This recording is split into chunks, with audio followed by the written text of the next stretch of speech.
अस्सलाम वालेकुम everybody. I hope कि आप सब ठीक होंगे, खैरियत से होंगे। आज के व्लॉग के अंदर मैं दाल गोश्त जो है वो बनाने जा रही हूँ, तो मैंने सोचा कि मैं आपके साथ शेयर भी करूँ वो रेसिपी।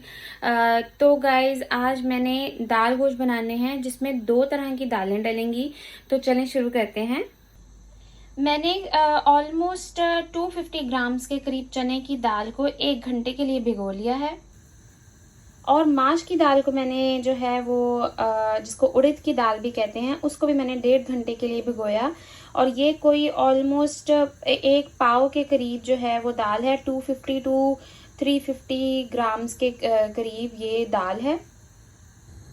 दालों में अब हम पानी शामिल करेंगे, इतना पानी शामिल करेंगे कि ये स्लो कुक भी हो और ये गल भी जाएं। कुकर में मैं इसलिए नहीं पका रही क्योंकि ये एक इसका टेस्ट अपना जो है वो स्लो कुकिंग पर ही निकलेगा। गोश्त को हम कुकर की मदद से जो है वो गला लेते हैं, लेकिन दालों को आप 1-2 घंटे जितना भी ये लें, जितना भी टाइम लें गलने में, हम इनको स्लो कुक करके पकाएंगे। तो इसमें मैं डाल रही हूँ इतना पानी कि हमारी जो दालें हैं वो भीग जाएं प्रॉपर तरीके से। तो ये समझ लें मैंने कोई 4 से 5 कप पानी के डाले हैं। 1 टेबलस्पून के करीब हम इसमें नमक शामिल कर लेंगे। 1 टीस्पून हल्दी जाएगी इसमें, और 1 टीस्पून ही रेड चिली पाउडर। तो जी, ये हमारे पास मटन रिब्स हैं। मैंने हड्डी वाला रिब्स वाला गोश्त लिया है जिसमें हल्की सी चर्बी भी होती है और गोश्त भी होता है। तो ये हमारी दाल गोश्त में सबसे बेहतरीन लगेगा। तो चलें शुरू करते हैं। दाल को एक बॉयल आ जाए तो फिर हम इसको हल्की आंच पे 1 से 2 घंटे के लिए, डिपेंडिंग ऑन द दाल की गलने पर कि कितनी देर रखना है हमने, फिर हम इसको एक बॉयल आने के बाद रखेंगे। कुकर में मैं डाल रही हूँ जी 1/2 कप ऑफ ऑयल। ये जी मैंने ऑलमोस्ट कोई 1.5 प्याज जो है बारीक बारीक काट लिया है। इसको आप देखें, काफ़ी बारीक प्याज मैंने काटा है। इस तरह से हम 1.5 प्याज को ऑयल के अंदर गोल्डन ब्राउन कर लेंगे। ये जो हमने 1/2 कप ऑफ ऑयल डाला है इसमें हम प्याज शामिल करेंगे।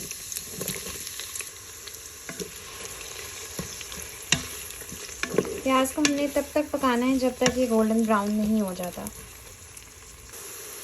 तो जी हमारे प्याज जो हैं वो गोल्डन ब्राउन हो गए हैं। तो अब हम इसमें गोश्त डाल देंगे अपना। गोश्त को हमने कलर चेंज होने तक पकाना है।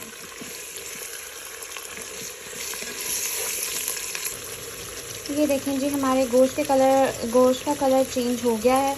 अब हम इसमें कुछ खड़े मसाले डालेंगे जिसमें तेज पत्ता है, 6-7 जो हैं वो लौंग हैं, आधा इंच का दालचीनी का टुकड़ा है, और बड़ी इलायची और 3 छोटी इलायची हैं। ये हम डालेंगे और अब हम इसमें कम से कम 2 या 3 मिनट के लिए इन मसालों में पकाएंगे गोश्त को। तो जी खड़े मसाले के अंदर हमने कोई 2 से 3 मिनट जो है वो गोश्त को मज़ीद भूना है। अब हम इसमें ऑलमोस्ट कोई 3 बड़े खाने के चम्मच लहसुन अदरक का पेस्ट मिला देंगे। लहसुन अदरक के पेस्ट के साथ भी हम इसको भूनेंगे।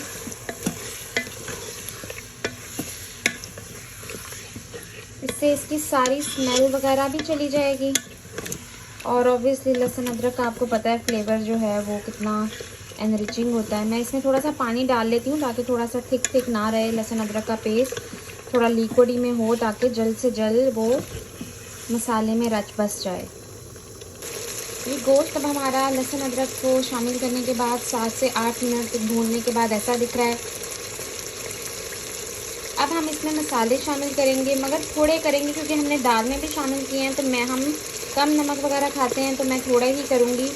1/2 टीस्पून जो है मैं इसमें डाल दूँगी नमक। धनिया पाउडर डालेंगे आधा चम्मच टीस्पून। सॉरी, धनिया मैंने 2 बड़े चम्मच डाले हैं टेबल स्पून के धनिया पाउडर। और 1/4 के करीब टीस्पून जो है मैं हल्दी डाल रही हूँ। लाल मिर्च मैं नहीं डाल रही क्योंकि हमारे यहाँ बिल्कुल भी नहीं खाते इतनी ज़्यादा तेज़। सब चीज़ों को मिक्स कर लेंगे। हल्का सा पानी ऐड कर लीजिएगा ताकि मसाले जलें नहीं। पाउडर मसाले मुझे जो है वो ज़रूरत नहीं फील हो रही। मगर आप डाल लीजिएगा, बेहतर ही होता है। चलें जी, मसाला भून लिया है हमने, सब कुछ कर लिया है। अब हम इसको कुकर को जो है वो बंद करेंगे और इसको गलाएंगे। गोश्त को पानी में डालने लगी हूँ, ऑलमोस्ट हाफ से थोड़ा सा ज़्यादा कप पानी। और इसके बाद हम इसको मिक्स करेंगे। मिक्स करने के बाद हम इसको प्रेशर लगा देंगे। 10 मिनट का हमने प्रेशर लगाया है। आप सीटी आने के बाद, अगर मैनुअल यूज़ कर रहे हैं तो सीटी आने के बाद 10 मिनट के लिए उसको प्रेशर दे दें। तो हमने जो है वो 10 मिनट का लगा लिया है, प्रेशर सील कर लिया है। एंड मिलती हूँ आपसे 10 मिनट के बाद। 2 चम्मच ज़ीरा, जायफल और जावित्री को मैंने पीस लिया है, इनका सफ़ूफ सा बना लिया है। और जब गोश्त और दाल इकट्ठे मैं उनको एक पैन में करूँगी तब हम ये डालेंगे। तो इनको इसी तरह से मैंने अच्छी तरह पीस लिया है।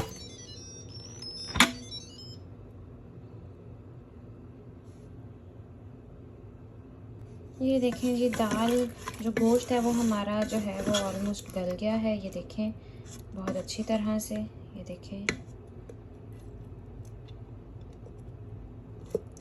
टूट रहा है बाकायदा।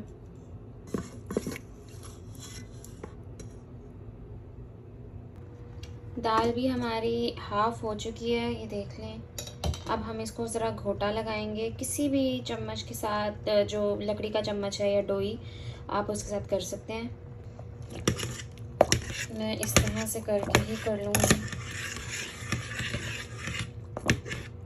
मैंने इलेक्ट्रिक ब्लेंडर से भी थोड़ा सा कर लिया था, मगर मोस्टली मैंने घोटा लगा लिया था इलेक्ट्रिक ब्लेंडर के हैंडल से। बाकी मैंने एक जो सर्कल है वो मैंने दे दिया था इलेक्ट्रिक ब्लेंडिंग का भी। तो ये दरदरा सा ही रहा था, दाल बिल्कुल घुल नहीं गई थी। ये देखें जी, दाल को हमने घोटा लगाने के बाद इसकी कंसिस्टेंसी कुछ इस तरह की हो गई है, जो पतली भी है और गाढ़ी भी है, दरमियाना इसका टेक्सचर है। इसमें अब इस टाइम पे हम गोश्त अपना जो रेडी हो चुका है वो डाल देंगे और उसके बाद हम मिल के गोश्त और दाल को पकाएंगे। ये देखें जी, गोश्त अब हम इसमें डाल चुके हैं और इस मोमेंट पर आकर गोश्त को डालने के बाद हमने एक जो मसाला बनाया था ज़ीरा जायफल जावित्री का, वो हम इसके अंदर डाल देंगे।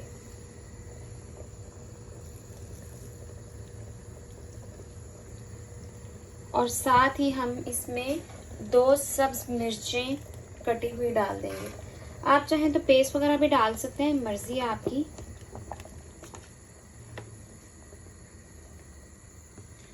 अच्छा जी, अब इसको हम अच्छी तरह से हिलाएंगे और तब तक पकाएंगे जब तक दाल जो है वो गाढ़ी नहीं हो जाती। जैसे अभी भी ये पतली फॉर्म में ही है, मगर हमने अब दाल को इतना पकाना है कि ये गाढ़ी हो जाए और इसमें से बबल्स जो हैं वो निकलने लग जाए।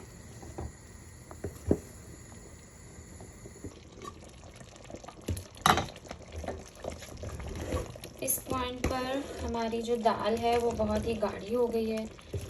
अब हम हमारा जो तड़का है वो प्रिपेयर करेंगे, मगर तड़के से पहले हम इसमें हरा धनिया जो है वो आराम से ऑलमोस्ट 1 कप जो है वो ऐड करेंगे, क्योंकि हरा धनिया मतलब हमें घर में बहुत पसंद है, इसलिए हम ज़्यादा सारा यूज़ करते हैं।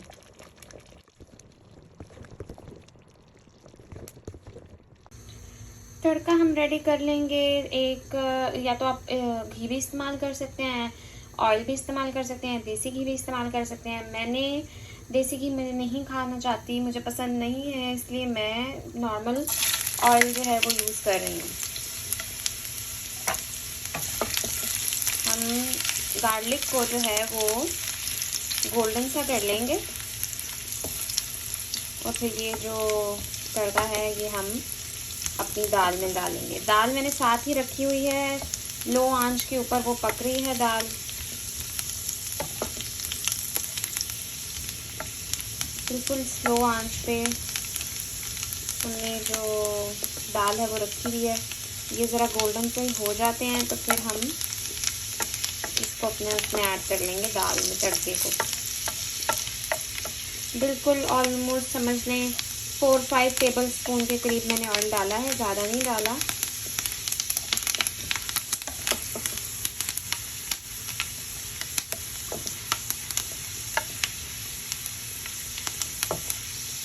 जी बस हमें इतना ही चाहिए, ज़्यादा नहीं ब्राउन चाहिए। अब हम इसको डाल देंगे अपनी दाल में।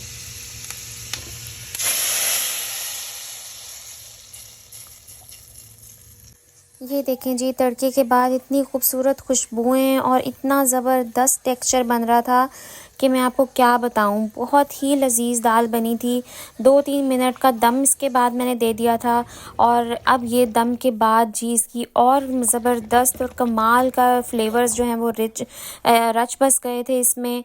धनिए का भी फ्लेवर आ रहा था, अदरक का भी फ्लेवर आ रहा था, मसालों का भी, सब जो थे वो इसमें रच बस गए थे।